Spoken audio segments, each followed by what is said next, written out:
This is my first ever weekly outlook on camera anyway. I'm sorry about the camera quality because my lap. Okay, I did not realize how bad the camera quality is. I am sorry.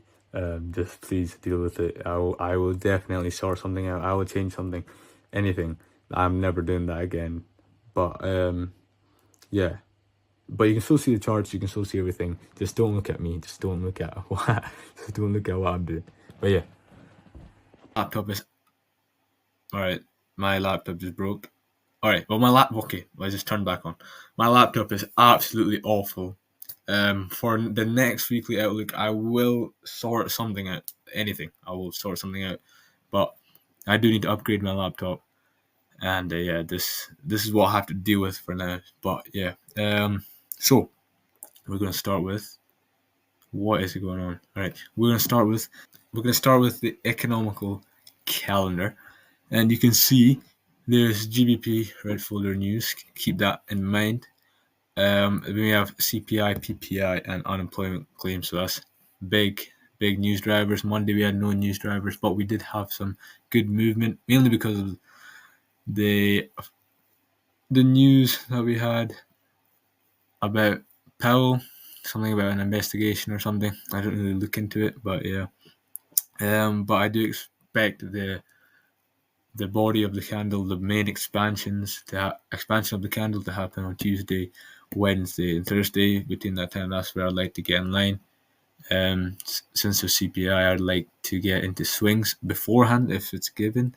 If not, after CPI, I'd probably look for intradays or swings if it's offered, whatever is offered.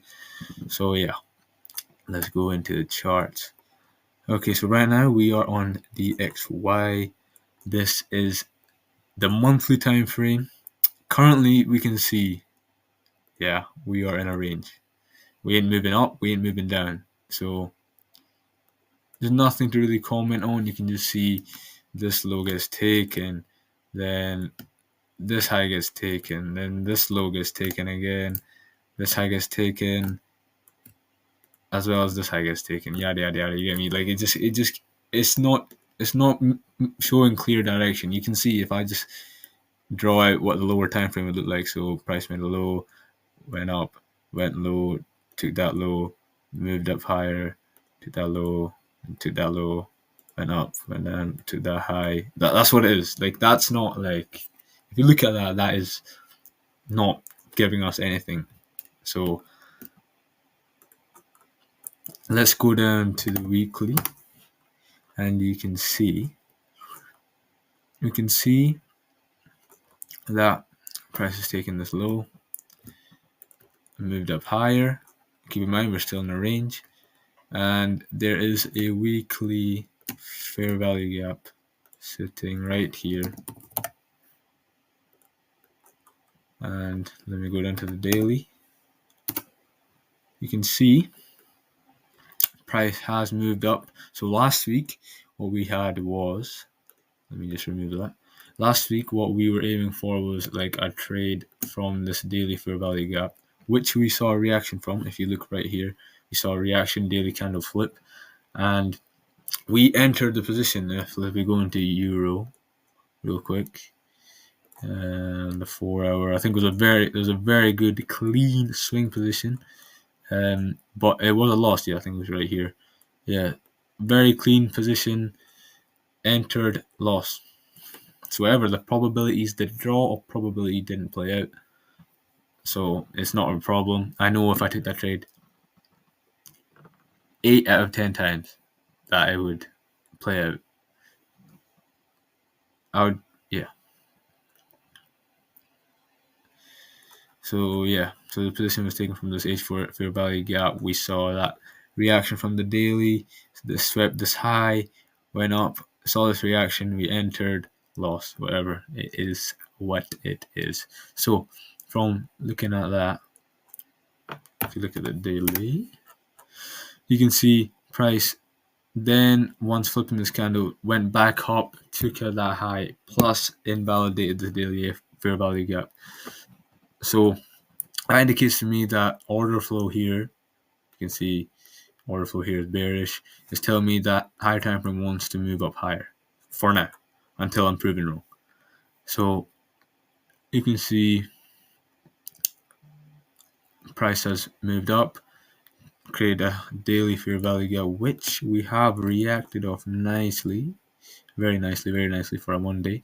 So I'd like to see this to be low of the week, potentially low of the week. So, but the reason why I didn't enter straight off the bat this move down lower, yes, it is very good. Like, it is reasonable, but I wouldn't. This does not look like a high probable high of the week. It didn't sweep out previous daily high. It didn't go into this weekly fair value gap. Yes, if it swept this daily candle, previous daily high, and moved up higher into the weekly fair value gap, then expanded lower, then I could all consider lower prices. However, that is not the case. We've moved down lower, went into the daily fair value gap. Now, is there reason for price to move up higher now? Yes. This is a reasonable place for low of the week to be placed. Now all I'm waiting for is some sort of reaction. Hopefully, I'll get back to it. Hopefully during GBP News Driver, it can show me a nice direction as I'm looking for GU this week. Mainly, I'll get to that in a moment. But this could be potentially low of the week. And if we see movement higher, then I can look for a retracement and trade up higher. Simple as that. Or if I'm wrong, okay, then let's say respects to this for a fair value gap, moves down lower and expands lower, then I can consider these lows. Like, I don't need to jump the gun because there's context for both sides. And whenever you do an outlook, unless it just slaps you straight in the face of a direction, then I don't tend to jump in straight away. I tend to like to think what is the reasoning for both sides.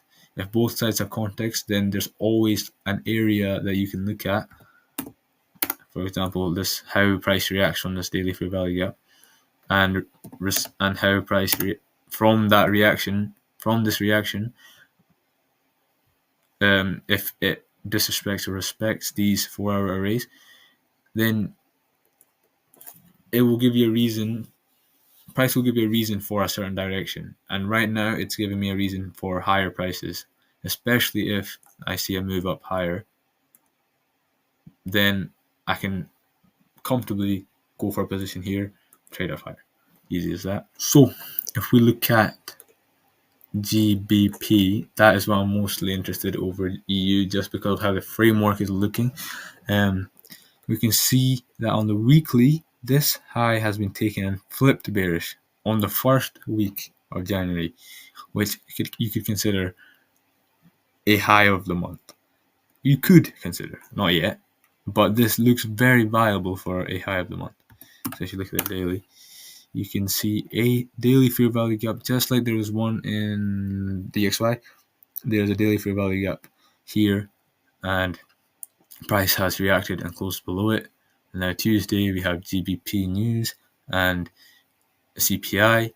So I don't need to jump the gun here and go for sells instantly. I don't need to jump the gun here and go for buys instantly. There's nothing I need to do right now. I can let price do its thing. I can let price print tomorrow, see what it does on GBP News Driver, and price will show me its hand. Whatever way it is, you don't need to marry a bias. You don't need to force yourself to enter a position. Like, your bias is lower prices, but if price does this, then are you still gonna enter sales? There's no reason to. It doesn't make sense to. Because price is now showing you that it wants to go higher, and then you could expect that. You could expect to move higher, and you could trade that. So you don't need to marry your bias. You don't need to stick to exactly what your bias is if price shows you otherwise. So as I was saying, so a reaction here. So news tomorrow can confirm to me where it wants to go, but preferably I would like some sort of movement lower, and then I would like to enter off a retracement or market entry if the RR is good, and then target these lows, which I think is very reasonable trade. Yeah. So yeah, that's my first ever weekly outlook. Sorry about the camera. The camera is bad. I will sort something out for next week. I will have a clearer camera or something. I'll sort something out. But for now, thank you guys for watching, and I'll see you guys another day.